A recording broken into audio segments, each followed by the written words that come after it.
Sini kumpul Bray, lu harus dengar cerita balas dendam paling gila ini.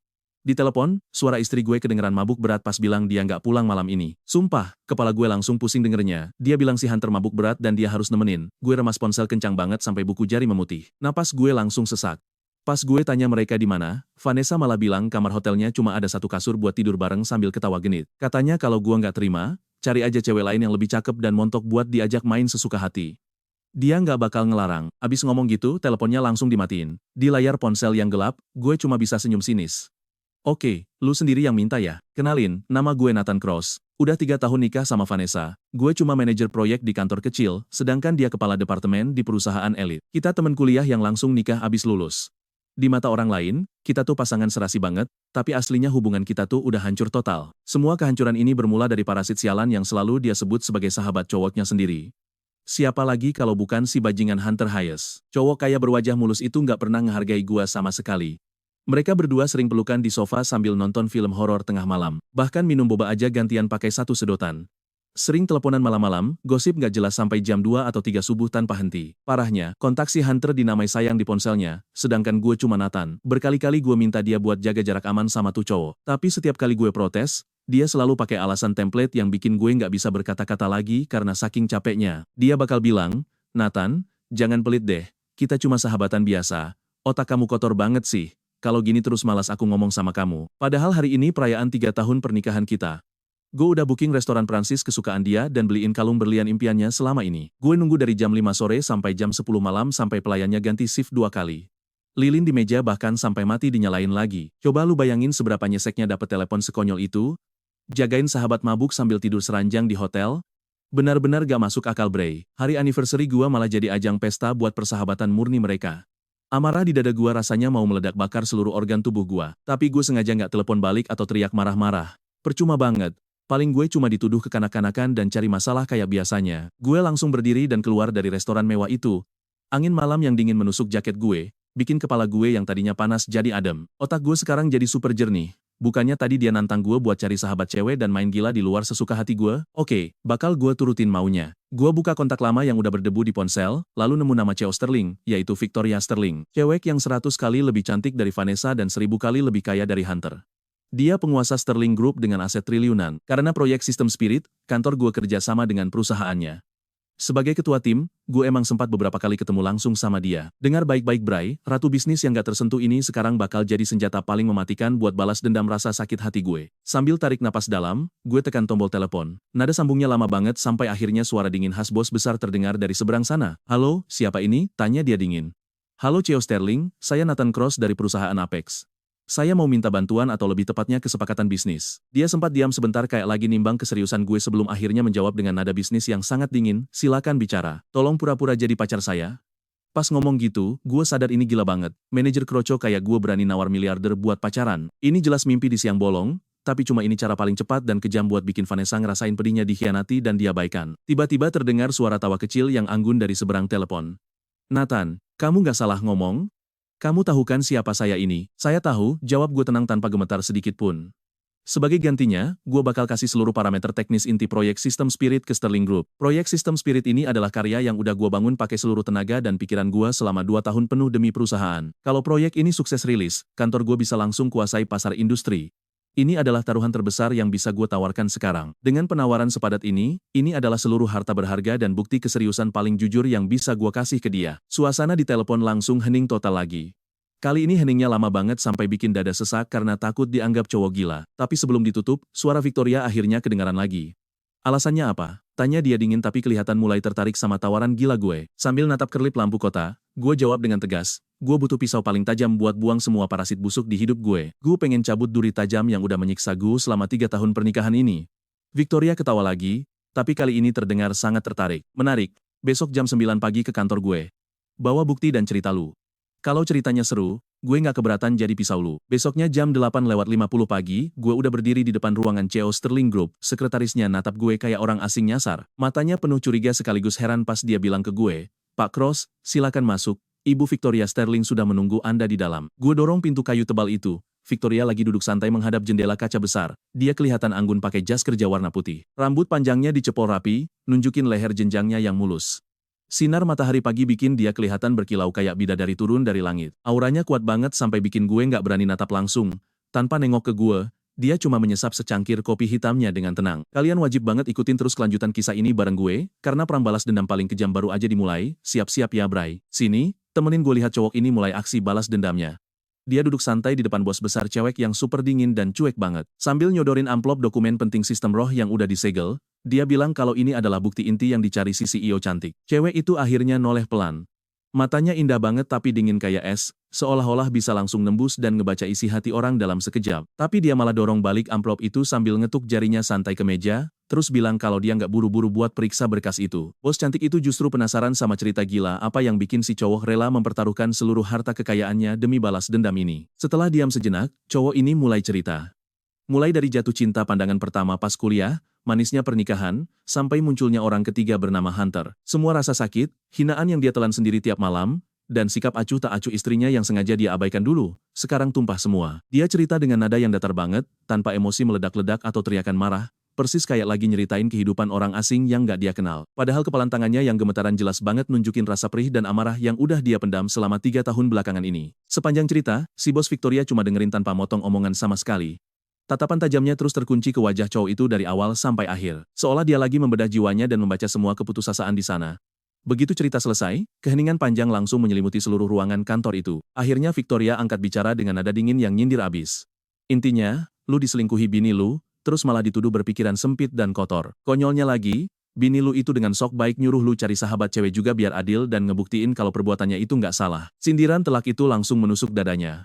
Dia cuma bisa tersenyum getir dan mengiyakan, sementara bos cantik mulai nanya apa rencana dia selanjutnya. Nah, perhatiin baik-baik bagian ini, bro. Tatapan matanya mantap banget pas bilang kalau dia bakal balikin semua perlakuan busuk istrinya tanpa sisa. Kalau bininya makan bareng Hunter, dia bakal makan bareng Victoria. Kalau mereka nonton film dan sewa kamar hotel, dia juga bakal lakuin hal serupa. Mendengar itu, Victoria tersenyum tipis dan menggoda kalau dia mau pesan 2 kamar. Tapi cowok itu tegas menjawab, cukup 1 kamar saja. Dia pengen istrinya ngerasain persis rasa sakit yang dia rasain semalam, biar tahu arti keadilan sesungguhnya. Ketegasan itu bikin Victoria makin tertarik. Victoria bilang kalau Nathan ternyata jauh lebih kejam dari dugaannya. Bos cantik itu langsung berdiri dan melangkah mendekatinya dengan anggun. Aroma parfum dingin yang mahal langsung tercium. Victoria mengambil amplop dokumen tadi dengan gerakan santai tapi penuh kendali yang sangat mutlak. Dia menerima tawaran kerja sama dan dokumen itu dengan senang hati, lalu menatap tajam ke arah Nathan sambil mengucapkan kata-kata yang sangat jelas. Mulai detik ini, Victoria Sterling resmi jadi sahabat ceweknya, atau bahkan pacar barunya kalau dia mau. Sebuah awal kesepakatan balas dendam yang manis. Besok siangnya, Vanessa baru pulang ke rumah dengan muka teler sisa mabuk semalam, ditambah ekspresi kesal yang gak bisa dia sembunyiin. Melihat Nathan duduk santai di sofa, dia langsung lempar tasnya ke lantai begitu saja dengan nada ketus, seolah kelakuan gilanya semalam bukan masalah. Dia malah nanya kenapa suaminya belum berangkat kerja. Padahal dulu Nathan pasti bakal langsung marah besar atau memohon penjelasan, tapi sekarang dia cuma pengen ketawa. Nathan gak menjawab sama sekali, dia cuma menatap istrinya dengan sangat tenang seolah semua rasa peduli yang dulu ada sekarang udah hilang total. Vanessa berjalan ke kulkas buat ambil air dingin sambil ngeluh kalau Hunter minumnya gak tahu aturan dan hampir bikin dia capek setengah mati. Dia ngeluh seolah-olah dia habis menderita, padahal sebenarnya lagi pamer. Nathan cuma mengangguk santai dan bilang kalau dia udah bekerja keras. Sikap tenang suaminya itu jelas bikin Vanessa kebingungan. Dia langsung mendekat dengan nada kesal dan nuduh Nathan lagi bersikap pasif-agresif. Gue yakin kalian juga gemes sama tingkah si istri toksik ini. Dia malah ngambek pas Nathan bersikap santai kayak gini. Nathan berdiri sambil mengambil jaketnya di sofa, lalu menyetujui semua ucapan istrinya karena malas berdebat panjang lebar dengan wanita manipulatif itu. Dia bilang hubungan mereka memang harus lebih adil sekarang. Sambil merapikan kerah baju, Nathan pamit karena ada janji kencan malam ini dengan temannya. Setelah ngomong gitu, dia langsung pergi tanpa memberi istrinya kesempatan buat nanya lebih lanjut, meninggalkan Vanessa yang mematung gak percaya di tempat. Vanessa langsung mengejarnya sampai ke pintu dengan nada penuh curiga, menanyakan siapa teman yang dimaksud, apakah itu seorang laki-laki atau perempuan. Nathan menghentikan langkahnya, menoleh pelan sambil tersenyum tipis dan menyuruh istrinya menebak sendiri, lalu menutup pintu rumah rapat-rapat dengan keras. Sore harinya sekitar jam 5:30, dia memarkir mobil tuanya di depan kantor perusahaan Sterling, menunggu kedatangan sosok bos cantik penolongnya. Nggak lama kemudian, Victoria keluar dengan balutan gaun hitam sederhana yang sangat anggun, memperlihatkan lekuk tubuhnya yang super seksi dan menawan. Kehadirannya langsung menyita perhatian semua orang di sana saat dia melangkah pasti ke arah mobil Nathan. Cowok itu langsung membukakan pintu untuknya. Begitu bos cantik itu masuk, dia nanya apa Victoria nunggu lama, yang langsung dijawab tidak. Nathan pun segera tancap gas membelah kemacetan kota. Victoria tampak lelah dan menyerahkan rute makan malam sepenuhnya ke Nathan. Mereka akhirnya pergi ke sebuah restoran mewah bergaya Prancis malam itu. Tempat itu adalah restoran yang sama persis saat Nathan menunggu istrinya selama 5 jam kemarin. Pelayan di sana tampak sangat terkejut melihatnya. Meskipun heran, pelayan itu tetap menyambut mereka dengan sangat sopan dan langsung menyodorkan menu makanan kepada Victoria untuk memesan hidangan malam ini. Victoria langsung memesan beberapa hidangan andalan paling mahal di restoran itu, lalu menatap Nathan dan menanyakan apakah ini tempat kejadian kemarin. Nathan mengiyakan dan bilang dia menunggu selama 5 jam di sana. Victoria hanya mengangguk pelan membuat suasana makan malam menjadi sangat sunyi. Makan bareng CEO tajir emang bikin tegang, tapi pas HP-nya bunyi dari si mantan, kalian harus tunggu kelanjutannya di video berikutnya. Sini merapat, kalian bakal lihat balas dendam paling gokil pas HP gua bunyi mulu di depan Victoria. Gak penting. Dia bilang, dia memang ampuh, tapi sesekali ngomong bisa bikin mental musuh langsung drop parah. Omongan dia bener-bener ngebangunin gua. Pas HP gua bunyi lagi, gua angkat terus langsung gua loudspeaker. Nathan, lu di mana sih? Kenapa telepon gua nggak diangkat? Suara cempreng Vanessa langsung bikin kuping budek. Gua cuma jawab santai, lagi makan. Nada suara gua bener-bener dingin tanpa emosi. Makan? Sama siapa? Dia langsung nyolot. Cowok apa cewek tuh temen lu? Gua diem. Malah asyik mandangin Victoria yang ada di depan. Dia taruh gelasnya, condongin badan ke deket HP. Terus ngomong pakai nada manja tapi nantang. Ya jelas bareng gua lah. Siapa lu? Suara Vanessa langsung meninggi karena syok parah. Victoria malah ketawanya, dingin banget. Siapa gua nggak penting buat lu tahu. Yang jelas suami lu sekarang udah jadi milik gua. Di seberang telepon langsung hening seketika. Gua bisa bayangin muka syok dan emosinya, pasti mukanya kelihatan bego banget sekarang. Setelah lewat 12 detik, Vanessa teriak histeris di telepon. Nathan, berani-beraninya lu lakuin ini, lu berani selingkuh di belakang gua? Brengsek. Ini mulai seru, gua ambil HP, matiin speaker, terus suara gua berubah jadi sedingin es. Perhatiin bagian ini, gua langsung ngeskakmat Vanessa pakai kata-kata dingin kalau dia sendiri yang ngebebasin gua cari cewek lain. Gua langsung potong omongannya tanpa ampun. Jangan telepon gua lagi, gua sibuk. Abis ngomong gitu, nomor dia langsung gua blokir tanpa ragu. Gerakan gua mulus banget pas ngeblokir dia. Akhirnya dunia tenang juga. Di depan gua, Victoria natap gua dalam-dalam dengan tatapan penuh selidik. Gimana rasanya? Tanya dia sambil senyum ngenya. Lega parah, gila. Gua buang napas panjang, beban dada langsung hilang seketika. Rasa sesak selama 3 tahun ini lunas terbayar, kayak batu gede yang diangkat dari hati gua. Bernapas aja rasanya enteng banget sekarang. Dia cuma senyum tipis tanpa ngomong apa-apa lagi. Makan siang kali ini rasanya nikmat banget, makanan hambar pun mendadak jadi kerasa enak parah. Bahkan udara sekitar rasanya kayak bau kebebasan. Kelar makan, Victoria ngajak nonton bioskop. Jelas gua langsung setuju tanpa mikir 2 kali. Kita langsung cabut ke bioskop paling gede di pusat kota. Pas banget ada film romantis yang pernah ditonton Vanessa sama Hunter. Dulu Vanessa pamer mulu kalau Hunter nangis pas nonton film ini, katanya Hunter cowok berhati lembut. Dulu denger itu bikin gua enek setengah mati. Sekarang, gua sendiri yang beli tiket dan masuk ke teater yang sepi ini. Suasananya tenang banget, cuma ada sorotan cahaya layar. Alur ceritanya klise abis, cuma drama romantis tentang sepasang kekasih yang banyak salah paham tapi ujung-ujungnya balikan lagi terus nikah. Gua nonton sampai ngantuk parah, kepala gua berkali-kali nunduk nahan kantuk. Tapi di sebelah gua, Victoria nontonnya serius banget. Dalam kegelapan teater, gua memanfaatkan sedikit cahaya redup dari layar buat merhatiin lekuk wajah Victoria yang cantik banget dari samping. Alisnya tegas, matanya sedikit naik. Wajahnya emang kelihatan dingin banget, tapi cantiknya bener-bener bikin mata gua nggak bisa berpaling. Pas filmnya masuk bagian paling sedih, ceweknya sakit parah dan cowoknya nangis di tengah hujan.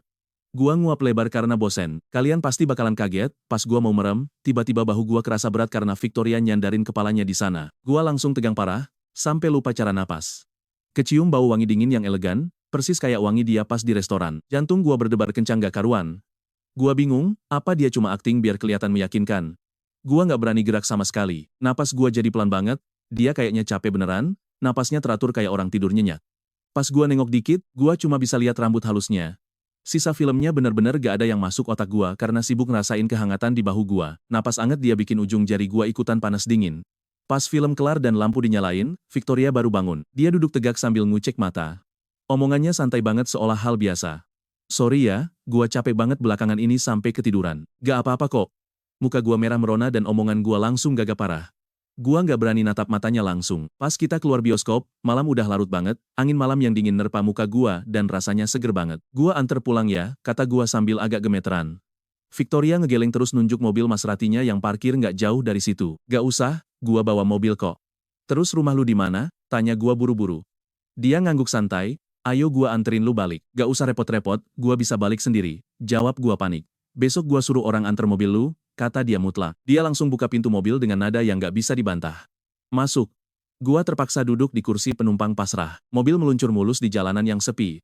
Victoria tiba-tiba mecah keheningan dengan nanya, Nathan, Lu penasaran gak kenapa gua bantuin lu? Jujur gua kepo banget. Kenapa CEO kaya raya mau ikutan drama balas dendam ini? Kenapa? Tanya gua sambil mandang dia. Suara dinginnya terdengar serius di dalam mobil.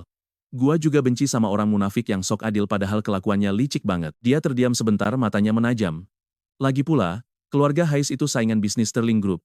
Musuh dari musuh gua adalah teman gua. Oh, jadi gitu alasannya. Gua baru paham sekarang. Keraguan di hati gua akhirnya hilang. Tapi, dia mengubah nada bicaranya. Dia ngelirik gua dengan senyum tipis di matanya. Tapi cara lu matiin telepon tadi keren juga sih, jantung gua langsung berdebar kencang. Victoria juga ikut turun dan nyandar santai di mobil. Nah, kalian wajib tunggu kelanjutan kisah balas dendam gokil kita ini. Guys, kita bakal masuk ke cerita balas dendam paling pecah. Dia bilang, naiklah, CEO Sterling. Aku menyahut pelan, makasih buat hari ini. Dia tersenyum, panggil saja aku Victoria. Aku mengejanya. Lidahku terasa kaku tapi manis pas nyebut nama itu. Dia mengangguk puas banget sama panggilan baru ini. Drama baru aja dimulai. Jadi nggak usah buru-buru bilang makasih, sahutnya santai. Sambil mengalihkan obrolan, dia nanya, ada rencana besok? Aku agak kaget dengarnya. Soalnya besok kan hari libur, waktu buat rebahan seharian. Biasanya aku cuma molor di kamar, tapi sekarang dia langsung memotong. Sekarang kamu gak sendirian lagi. Senyumnya manis tapi nadanya gak bisa ditolak. Jemput aku besok ya. Jam 10 pagi kita pergi belanja. Abis ngomong gitu, dia langsung balik badan, masuk ke mobil Maserati mewahnya, lalu tancap gas begitu saja. Dia pergi dengan gaya kerennya, ninggalin bayangan anggun dan lampu belakang mobil yang menyala. Aku cuma bisa cengok mandangin jalanan kosong itu. Butuh waktu lama buat kumpulin nyawaku lagi. Bayangin aja, diajak belanja sama CEO miliarder. Ini beneran gila dan terasa kayak mimpi di siang bolong. Pas nyampe rumah, kondisinya gelap gulita. Vanessa belum balik juga rupanya. Baguslah, jadi nggak perlu lihat muka munafiknya malam ini. Aku langsung mandi dan rebahan, tapi di kasur aku malah gelisah nggak bisa tidur. Kepalaku sibuk muter bayangan kayak film. Kadang kedengeran teriakan melengking Vanessa di telepon yang bikin emosi, tapi sedetik kemudian, aku ingat momen Victoria bersandar di pundakku. Napas hangat dan aroma parfum mewahnya bikin jantungku berdebar kacau. Dua rasa yang beda jauh, yang satu bikin emosi, yang satu bikin salting parah. Nah, perhatiin baik-baik bagian ini karena besoknya aku bangun subuh dan langsung obrak-abrik lemari cari setelan jas. Jas mahal yang dulu dipaksa nyokap pas aku nikah. Bahannya premium abis, tapi selama ini nggak pernah sekalipun kusentuh apalagi kupakai. Di depan cermin, aku merapikan dasi dan kerah bajuku berkali-kali. Cowok pecundang dan lesu yang biasa kulihat di cermin sekarang mendadak hilang entah kemana. Sorot mataku kelihatan jauh lebih hidup dan berenergi. Agak asing sih, tapi jauh lebih keren lah. Jam 9:30, aku langsung tancap gas. Aku menuju alamat rumah Victoria. Kompleks perumahan super elit yang cuma ada di majalah bisnis terkenal. Bahkan satpam di gerbang depan aja berwibawa banget. Seragam mereka rapi jali, auranya malah lebih galak dari CEO kantorku dulu. Begitu kusebut nama Victoria dan nomor rumahnya, satpam itu langsung membungkuk. Dia mempersilakan aku masuk dengan sopan dan penuh rasa segan. Pas parkir depan vilanya yang megah, nyaliku agak ciut dan rasanya canggung banget. Udara di sini beneran bau duit, bikin tubuhku agak meriang.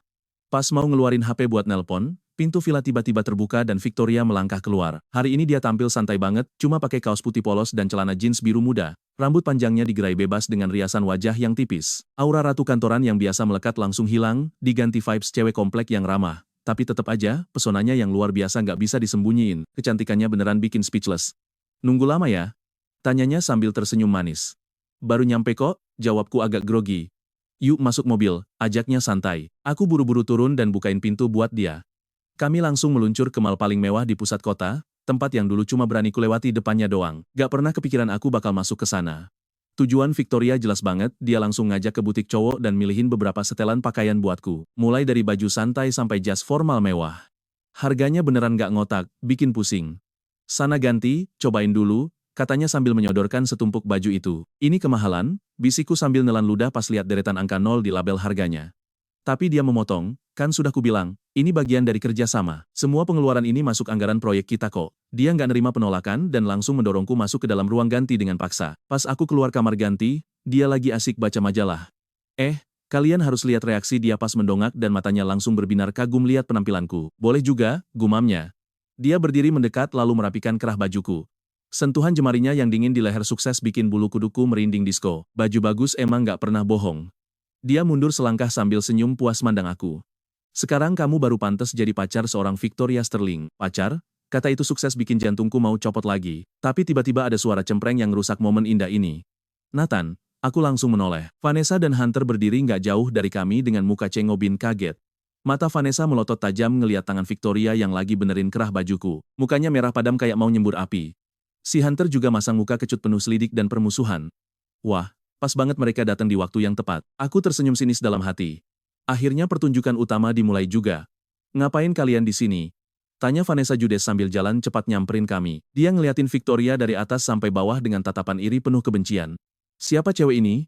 Aku langsung maju sedikit buat ngehalangin pandangannya. Teman? Cibir Vanessa sinis sambil melototin baju baruku. Teman mana yang rela buang duit puluhan juta buat beliin baju? Nathan, berani banget kamu sekarang ya. Ujung-ujungnya pasti bahas duit, dasar matre. Sebelum aku sempat ngejawab, Victoria langsung maju selangkah dan dengan santainya menggandeng erat lenganku. Gerakannya kelihatan mesra tapi natural banget. Tentu saja aku yang beliin, sahut Victoria sambil tersenyum remeh ke arah Vanessa. Cowokku harus tampil keren dong. Cowokmu. Vanessa melotot kayak baru dengar lelucon paling konyol sedunia. Suaranya sampai melengking tinggi. Heh mbak, sadar dong, dia ini suamiku tahu. Mendengar itu, Victoria menaikkan alisnya lalu menatapku dengan pandangan penuh tanya. Aku langsung membalas tatapannya karena keputusanku udah bulat 100%. Bentar lagi juga bukan suamimu kok, sahutku santai. Muka Vanessa langsung pucat pasi seketika. Nathan? Apa-apaan maksud kamu ngomong kayak gitu? Aku menatapnya tajam dan memperjelas kata-kataku. Vanessa, kita cerai. Kalimat yang jutaan kali cuma bisa kuucap dalam hati, akhirnya keluar dengan begitu entengnya. Suasana mendadak hening seketika. Vanessa cuma bisa cengok dengan bibir gemetaran tanpa sanggup bersuara lagi. Dan di sebelahnya, si pahlawan kesiangan mulai beraksi. Hunter dapat celah buat Caper nih. Dia langsung maju ngehalangin Vanessa di belakangnya, sok-sokan jadi pembela kebenaran. Nathan, jangan keterlaluan ya kamu. Cowok macam apa yang hobi nindas cewek kayak gini? Kalau ada salah paham di antara kalian, selesain baik-baik. Gak usah pakai emosi segala. Sok jadi pahlawan padahal aslinya bermuka dua. Kalian pasti ngerasain kan betapa munafiknya bajingan ini? Nindas. Aku ketawa geli, Hunter pas kamu sama. Yo, lo mesti denger ini pas istri gue kelayapan semalaman. Kok lo gak mikir itu bully gue? Pas lo berdua sedotan bareng minum boba, mana tuh keadilan? Sekarang, gue cuma nyari teman buat belanja doang dibilang kelewatan. Tuan Hunter, jago banget ya mainin standar ganda kayak gini. Muka si Hunter langsung merah padam, terus berubah pucat. Vanessa dan aku gak ngapa-ngapain, cuma temen kok. Oh ya, tiba-tiba Victoria bersuara. Gak keras, tapi penuh penekanan yang gak bisa diremehin. Dia ngeliatin Hunter dari atas ke bawah, kayak lagi ngeliat benda mati doang. Sekarang aku inget siapa kamu, ucapnya dingin. Pewaris kaya dari Hayes Real Estate, Hunter Hayes. Hunter kaget setengah mati, gak nyangka Victoria bakal kenal dia. Kamu siapa sebenarnya? Siapa aku, itu gak penting sama sekali, jawab Victoria santai. Yang penting itu, kabarnya keluarga Hayes lagi ngerebutin proyek tanah di bagian selatan kota baru-baru ini, kan? Dan musuh terberat kalian adalah Sterling Group. Muka Hunter langsung berubah drastis. Kamu orang dari Sterling Group, kebetulan banget ya. Victoria tersenyum sambil meluk lengan gue makin erat. Aku Victoria Sterling. Mulut Hunter langsung mangap lebar banget sampai mau copot. Dia ngeliat ke arah, Victoria terus ke gue dengan tatapan syok luar biasa. Vanessa juga ikutan melongo. Dia mungkin gak tahu sekuat apa Sterling Group itu, tapi dia bisa baca kepanikan di muka pucat si Hunter. Dia sadar kalau cewek di depannya ini bener-bener gak bisa diajak main-main. Di tengah, nah perhatiin bagian ini di tengah mal yang rame, orang-orang udah mulai ngeliatin drama kita. Oga buang waktu sama sampah kayak mereka, gue langsung tarik tangan Victoria, balik badan dan pergi. Nathan. Teriak Vanessa histeris dari belakang. Berhenti dan jelasin semuanya sekarang. Gue nggak sudi noleh sedikit pun, sejak kata cerai itu keluar dari mulut gue, udah nggak ada lagi hal yang perlu dibahas. Pas keluar mal, sinar matahari terasa agak menyengat. Victoria lepasin, pegangan tangannya terus natap gue. Selamat ya atas langkah pertamamu. Gue natap dia dengan perasaan campur aduk. Makasih banyak. Gak usah sungkan gitu kali, dia tersenyum. Kan udah kubilang, aku ini pisaumu. Dan sekarang, pisau ini baru aja dicabut. Pas gue balik ke rumah, Vanessa ternyata udah nunggu di sofa dengan muka ditekuk asem banget. Di atas meja ada koper gue. Baju-baju gue dimasukin asal-asalan sampai berantakan. Bahkan ada beberapa helai yang jatuh berserakan di lantai. Mau ngusir gue nih ceritanya? Gue senyum sinis dalam hati. Berani banget ya kamu, Nathan. Begitu lihat gue, dia langsung berdiri, sambil melipat tangan di dada. Mentang-mentang dapet tante kaya, terus mau buang aku gitu aja. Gak bakal bisa. Kita belum resmi cerai. Kamu tuh masih suami sah aku secara hukum tahu. Kalau berani macem-macem di luar, aku bisa tuntut kamu atas tuduhan selingkuh. Ngeliat dia yang udah kayak kesurupan gitu, gue cuma bisa ngetawain aja. Vanessa, lo lupa ya? Lo sama Hunter yang pertama kali nginep bareng di hotel. Mau nuntut gue? Mana buktinya? Sementara buat kalian berdua, gue punya bukti kuat. Skakmat, dia langsung bungkam dengan muka memerah menahan malu. Aku sama Hunter gak ngapa-ngapain, kami bersikok. Apa lo sendiri percaya sama omongan itu? Tanya gue. Dia langsung diem karena tahu gue gak bego. Dulu, demi keharmonisan rumah tangga fiktif ini, gue mungkin bakal pura-pura percaya. Tapi maaf, sekarang udah gak lagi. Kemas barang-barangmu terus pergi dari sini, teriak Vanessa histeris sambil nunjuk koper di atas meja. Dia benar-benar udah kehilangan kendali diri. Rumah ini emang aset dia sebelum nikah. Sertifikatnya cuma atas nama dia doang. Makanya dia ngerasa punya kuasa penuh dan bisa injak-injak harga diri gue sesuka hatinya selama ini. Gue pikir hubungan suami istri nggak perlu hitung-hitungan amat, tapi ternyata gue naif banget. Sekarang, gue bahkan ogah buat sekadar nyentuh koper rongsok itu. Kalian pasti mikir gue bakal ciut, kan? Kagak? Gue langsung samperin dia, tatap matanya tajam, dan nanya apa dia beneran mau nantang gue kayak gini. Ngomong-ngomong kosong apa sih kamu? Keluar sekarang juga. Gayanya masih aja sombong belagu. Oke. Gue mengangguk pelan sambil mempertegas setiap kata. Rumah ini ambil aja, tapi mobil yang gue beli pakai duit sendiri setelah nikah, itu hak gue. Tabungan bersama kita selama 3 tahun nikah ada 370 juta rupiah, yang ada di kartu ATM lo itu, kita bagi rata setengah-setengah. Gue diam sebentar, ngeluarin lipatan kertas rapi dari saku celana, lalu gue sodorin ke mukanya. Ini, rincian pengeluaran gue, buat keluarga ini selama 3 tahun terakhir. Bayar cicilan rumah bulanan, tagihan listrik, air, gas, sampai tas mewah dan kosmetik lo, semuanya gua yang bayarin. Totalnya Rp428.600. Dikurangin jatah setengah bagian gue, lo masih utang ke gue Rp214.300. Begitulah pembagian harta gono gini kita nanti. Gak ada keberatan, kan? Tanya gue tenang sambil natap matanya langsung. Vanessa seketika mematung tak berkutik. Dia, pasti gak pernah nyangka kalau Nathan yang penurut dan royal ini bisa sekejam ini pas ngitung semuanya. Nathan, kamu apa maksud kamu kayak gini? Kesombongannya langsung runtuh, diganti suara panik yang gemetaran. Kamu beneran hitung-hitungan sama aku? Kenapa enggak? Jawab gue balik sambil nantang dia. Bukannya lo selalu nuntut keadilan dari gue? Nah, ini cara paling adil yang bisa gue kasih. Bibirnya gemetaran tapi nggak sanggup ngomong apa-apa lagi. Muka dia, langsung pucat pasi kayak mayat. Gue nggak sudi ngeliat mukanya lagi. Gue langsung balik badan masuk ke kamar tidur. Barang gue nggak banyak kok, cuma beberapa baju ganti, laptop, sama tumpukan buku kerjaan gue.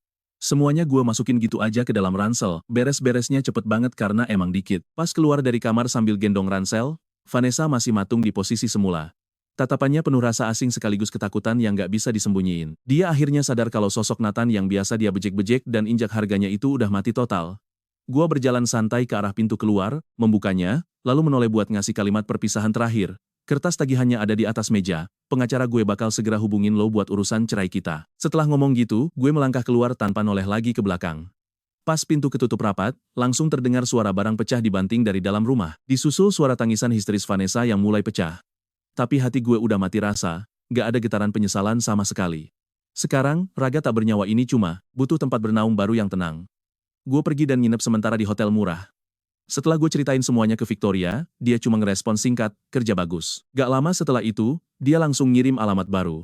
Tinggal di sini aja, gak enak kalau terus-terusan di hotel. Lokasinya di pusat kota, sebuah apartemen mewah kelas atas yang jarang dia tempati. Dan percaya deh, petualangan baru gue bareng cewek sultan ini bakal seru banget sob. Sini merapat, lo dan gue bakal lihat balas dendam paling gokil. Dia ngasih kunci ke gue sambil bisik, sewa kamar ini bonus dokumentasi. Gue nggak usah sok, gengsi nolak bantuan ini. Lagian sekarang gue emang butuh tempat tinggal tetap. Makasih ya, kata gue, kita kan partner, nggak usah sungkan. Terus dia bilang, biar deket pas kita pacaran nanti. Hari berikutnya berjalan tenang banget.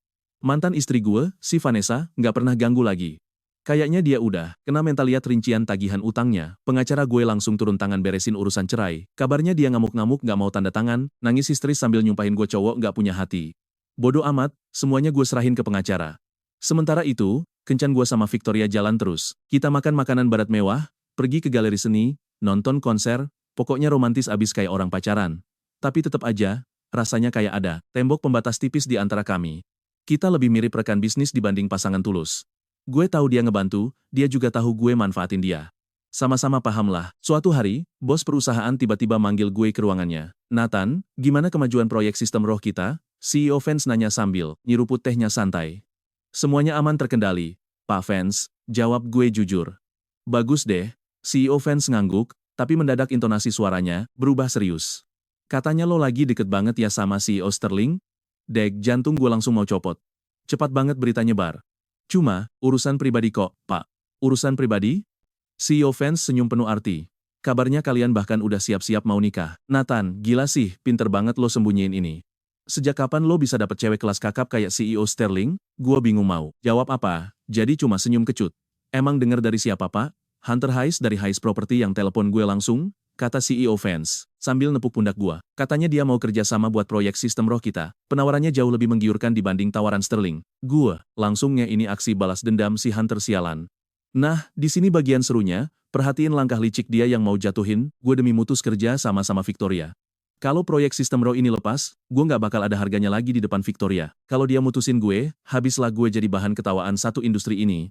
Licik banget skenario pinjam tangan orang lain buat bunuh gue. Pak Vance, maksud bapak gimana? Tanya gue dengan nada berat. Nathan, ya jelas gue percaya sama lo dong. CEO Vance masang muka paling sok suci, tapi perusahaan kan butuh untung maksimal.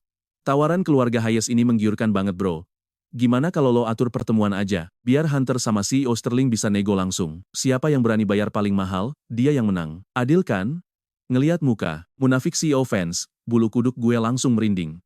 Persaingan adil pala lo peyang, dia cuma mau numbalin gue demi dapat untung paling gede. Oke, nanti saya atur pertemuannya pak.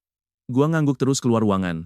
Detik itu juga gua langsung telepon Victoria buat ceritain semuanya. Dia diam bentar di seberang telepon, terus malah ketawa renyah. Jebakan yang menarik.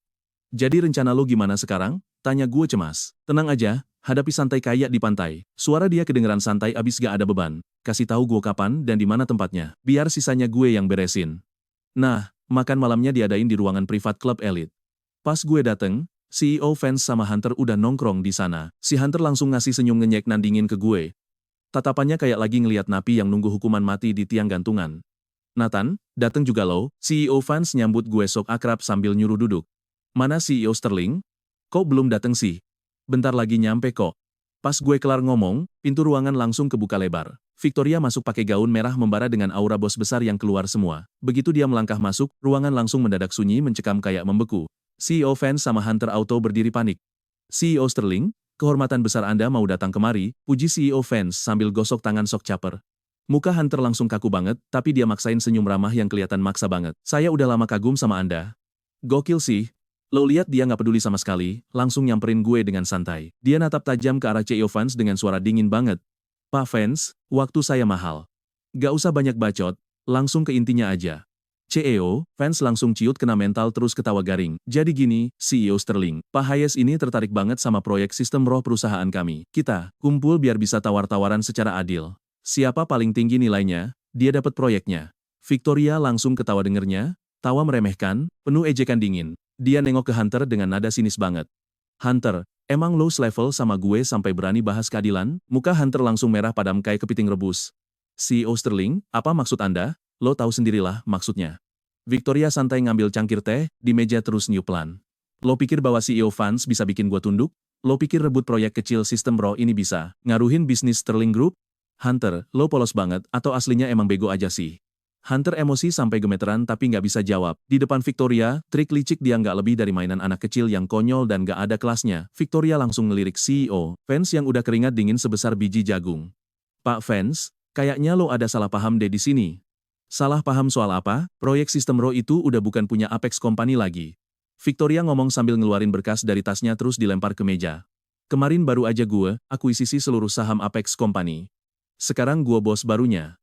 Terus buat Nathan, dia jeda bentar sambil natap gue dengan senyum manis nan misterius. Dia sekarang direktur utama proyek sistem Raw, penasihat teknik khusus Sterling Group, dan dia juga pacar gue sekarang. Duar, otak gue langsung berasa meledak dan ngeblang parah. Apex Company dibeli dong. CEO Vance sama Hunter cengok abis, natap surat kontrak di meja itu, kayak habis lihat setan gentayangan.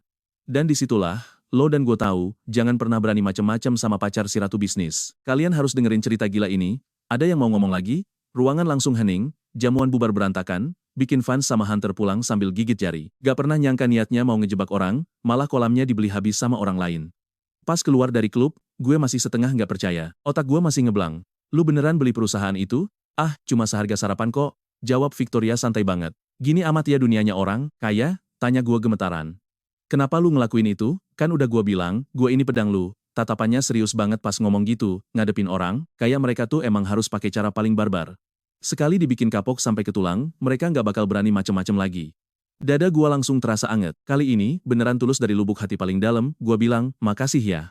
Dia nggak jawab sama-sama, malah senyum nakal sambil nanya, terus, mau bayar pakai apa? Gue langsung kicep. Nggak punya apa-apa lagi buat ngebalas. Satu-satunya aset gue cuma dokumen teknis itu, tapi sekarang kan perusahaannya udah punya dia semua. Gimana kalau, tiba-tiba dia ngedeket, napas angetnya kerasa banget di kuping gue, gimana kalau lu bayar pakai tubuh lu aja? Muka gue langsung merah padam sampai ke leher. Lihat gue yang salah tingkah parah, dia malah ketawa kencang banget kayak bocah yang abis sukses ngerjain temennya. Gua cuma bercanda kok, katanya sambil nepuk pundak gue. Yuk jalan, pacar. Traktir bos lu ini makanan yang enak dong. Malam itu, kita ngobrol banyak hal, dari kerjaan sampai kehidupan pribadi, dan merembet ke masa lalu masing-masing. Gue akhirnya tahu kalau dia juga pernah gagal pacaran dan disakitin parah, makanya dia selalu masang tembok tinggi, kelihatan galak biar aman. Kita berdua ternyata punya nasib yang mirip. Pengaruh sedikit alkohol bikin matanya yang indah malam itu natap gue lekat-lekat. Kelihatan kuat di luar, tapi rapuh di dalam. Dia sebenarnya haus kasih sayang melebihi siapapun. Nengok pipinya yang agak kemerahan dan ada gurat kesedihan di matanya, bikin hati gue ngerasa tersentuh banget. Pas kita balik ke apartemen, waktu udah larut malam banget, gue nganterin dia sampai depan pintu kamarnya. Selamat tidur ya, mimpi indah juga. Pas gue baru mau balik badan ke kamar gue sendiri, tiba-tiba dia manggil nama gue. Nathan. Pas gue noleh, dia langsung ngedeket. Kalian perhatiin deh momen ini, dia jinjit terus ngecup bibir gue lembut banget, singkat tapi ngena. Sumpah gue langsung kaku nggak bisa gerak, badan rasanya kebakar. Ini baru uang mukanya ya, kata dia sambil senyum usil. Pipinya makin merah merona merespons reaksi panik gue tadi. Sisanya terserah lu, pikirin dulu baru nanti lunasin semuanya. Habis ngomong gitu, dia langsung putar balik dan kabur masuk kamarnya kayak orang ketakutan. Gue cuma bisa melongo sambil megang bibir yang masih kerasa anget dan wangi parfumnya. Jantung gue deg-degan parah. Kayaknya gue beneran jatuh cinta deh sama dia. Proses cerai gue berjalan mulus banget tanpa hambatan. Di hadapan kekuatan uang yang mutlak, semua drama dan amukan Vanessa tuh cuma kayak semut yang coba ngelawan gajah. Usaha sia-sia yang konyol banget. Pengacara perceraian gue aja langsung dicarikan sama Victoria. Dia pengacara paling top dan terkenal kejam di kota ini. Kebalikannya, pengacara yang disewa Vanessa pas hadapan sama orang kita tuh kayak anak magang kemarin sore. Kena mental, bungkam, gak berani ngelawan sama sekali. Akhirnya, Vanessa terpaksa nerima semua syarat cerai yang gue ajuin. Pembagian harta gono gini, urusan utang piutang, semuanya tertulis jelas hitam di atas putih tanpa celah. Pas hari penandatanganan berkas, Vanessa minta ketemuan terakhir kali di sebuah kafe. Penampilannya benar-benar berantakan, gak ada lagi aura sombong dan glamor kayak dulu. Muka dia pucat pasi, kuyu banget sampai hampir gak ngenalin lagi. Matanya merah dan sembab parah karena keseringan nangis. Nathan, panggil dia lirih. Dia natap gue dengan mata bengkak dan suara serak abis nangis semalaman. Harus banget ya kita sampai kayak gini? Kan suratnya udah ditanda tangan, sahut gue dingin. Suara gue datar tanpa emosi. Tapi aku nyesel. Dia mendadak histeris, megang pergelangan tangan gue kenceng banget. Aku tahu aku salah, Nathan. Harusnya aku nggak gitu. Aku harusnya nggak deket sama Hunter dan abai sama perasaan kamu. Maafin aku ya. Bisa nggak kita mulai dari awal? Tangannya dingin banget dan gemetaran parah. Gue langsung narik tangan gue santai. Vanessa, udah telat. Gue natap matanya lekat-lekat, ngomong pelan tapi nusuk. Waktu lu matiin telepon gue dan milih tidur. Di hotel sama Hunter malam itu, semuanya udah kelar. Kalian pasti setuju kan? Cermin yang pecah tuh nggak bakal pernah bisa mulus lagi kayak semula. Hubungan kita udah lu hancurin sendiri sampai berkeping-keping. Nggak bakalan bisa balik lagi. Nggak kayak gitu. Teriak dia sambil nangis histeris dan geleng-geleng kepala. Badannya gemetar hebat. Ini semua gara-gara Hunter. Dia bohongin aku. Katanya dia suka dan bakal bahagiain aku. Tapi nyatanya, dia tuh bajingan brengsek sejati. Pas dia denger lu pacaran sama Victoria, dia langsung ketakutan setengah mati bakal kena masalah sama grup Sterling. Gue langsung didepak gitu aja. Katanya kita cuma temen, gue disuruh jangan ganggu dia lagi. Dia nangis kejer kayak bocah yang dibuang sendirian di jalanan, meringkuk lemes di pojokan kafe itu. Benarkan dugaan gue, aliansi dua orang sampah ini tuh rapuh banget kayak gelembung sabun kalau udah urusan duit. Gue ngeliat dia tanpa rasa kasihan, malah rasanya dia tuh bener-bener menyedihkan banget. Kalau lu tahu akhirnya bakal sehina ini, ngapain lu gatel-kegatelan dari awal? Itu masalah lu, gak ada urusan lagi sama gue. Gue langsung berdiri mau pergi. Nathan. Tiba-tiba dia narik ujung baju gue dan langsung sujud berlutut. Lututnya sampai bunyi berbenturan keras sama lantai kafe yang dingin.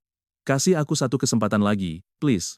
Aku janji bakal nurut dan gak bakal ketemu Hunter lagi. Pengunjung kafe mulai noleh dan ngeliatin kita dengan tatapan kepo, bikin gua risih banget. Gua langsung cemberut, nyoba ngelepasin cengkramannya yang kuat banget. Kuku jarinya bahkan hampir nembus serat kain ke meja gue.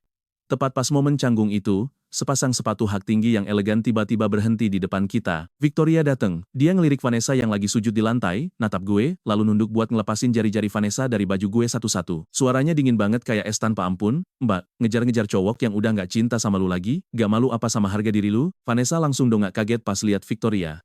Mukanya seolah-olah baru nemu harapan terakhir buat selamat. Dia merangkak terus meluk kaki celana Victoria erat-erat. Bos Sterling, tolong bujuk Nathan dong, suruh dia maafin saya. Kalian berdua cuma akting kan? Gak beneran pacaran kan? Teriaknya memohon pasrah. Victoria langsung berdiri tegak, narik gua ke belakang punggungnya. Kalian harus tunggu kelanjutannya karena adegan berikutnya bakal gokil abis. Bro, kalian harus denger ini. Dia balik badan, megang muka gue dan langsung nyium gue dalam banget. Bukan cuma ciuman biasa kayak kemarin, tapi penuh dominasi yang mutlak. Ciuman yang nunjukin siapa bosnya di sini. Bibirnya yang panas bikin gue langsung kaku gak bisa gerak seketika. Para tamu langsung pada cengok semua. Obrolan bisik-bisik mendadak sunyi senyap. Semua mata cuma tertuju ke arah kita berdua. Muka Vanessa langsung pucat kayak kertas tanpa darah seketika. Sorot matanya langsung redup total kayak lilin mati ditiup angin. Gak lama kemudian, Victoria akhirnya lepasin gua pelan-pelan. Dia natap dingin ke Vanessa yang lagi tersungkur di lantai sambil ngomong, masih mikir kita cuma akting sekarang? Vanessa lemes banget di lantai, matanya kosong melompong gak ada kehidupan. Kesombongan dia yang kemarin langsung hilang tak berbekas begitu aja. Victoria gak sudi ngeliat dia lagi.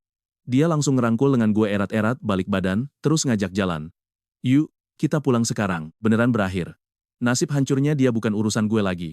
Sekarang perhatiin bagian ini, hidup baru gue bener-bener berubah drastis setelahnya. Berkat backingan penuh dari Victoria, gue berhasil bikin tim teknologi sendiri buat neliti sistem roh ini lebih dalam lagi. Sterling Group ngasih kita modal melimpah, peralatan canggih, sampai rekrut orang-orang pinter buat ngebantu proyek gue ini. Gampang banget deh pokoknya. Tiap hari gue sibuk parah sampai jarang istirahat, tapi rasanya puas banget karena hidup gue sekarang aman dan terjamin bersama Victoria. Hubungan kita juga udah resmi pacaran. Dia sering datang ke kantor bawain bekal makanan buatan sendiri yang rasanya enak parah dan bikin baper. Makanan anget itu berasa kayak kehangatan rumah tangga sungguhan. Gue juga sering pulang cepet demi nungguin dia di lobi kantor biar bisa pulang bareng. Kita beneran kayak pasangan normal lainnya, cerita soal kerjaan, gibah hal gak penting, dan nikmatin hari-hari santai berdua, bikin hari-hari damai jadi berasa indah. Suatu malam, coba kalian bayangin kita berdua lagi nyender di balkon apartemen sambil ngeliatin bintang. Lampu kota, tetep kelihatan indah banget. Tiba-tiba dia nyenggol siku gua pelan sambil senyum jahil manis. Kamu masih punya utang pembayaran terakhir sama aku. Kapan mau dilunasin? Gua langsung nengok dan natap matanya yang berkilau indah. Gak tahan buat gak senyum juga ngeliat tingkah gemes pacar gua satu ini. Tanpa banyak bacot, gua langsung deketin muka dan nyium bibirnya duluan. Suasana malam dan lampu kota langsung berasa pudar jadi latar belakang kita. Beneran romantis abis deh.